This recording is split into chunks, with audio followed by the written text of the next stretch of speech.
वाघासंदर्भात अतिउत्साहीपणा टाळा, वन विभागाच्या वतीनं तरुणांना विशेष आवाहन.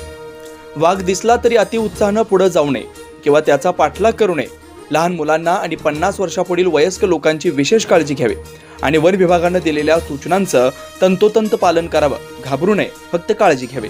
बार्शी तालुक्यातील वाघाचा प्रवास पाहता वाघ बार्शी तालुक्यातून मोहोळ तालुक्यामध्ये प्रवेश करण्याची शक्यता तज्ज्ञांनी वर्तवली असल्याचं वन परिमंडल अधिकारी धनंजय शिरोडकर यांनी सांगितलंय.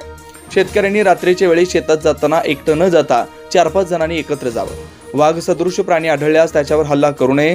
वैराग भागात वाघाने 12 तासात दुसरा हल्ला केल्यानं अनेक पशुतज्ञांच्या भुवया उंचावल्या होत्या. दरम्यान मुंगशी आर येथे वाघाने केवळ हल्ला करून वासरास ठार मारलं होतं, मात्र त्याला खाल्लेलं नव्हतं.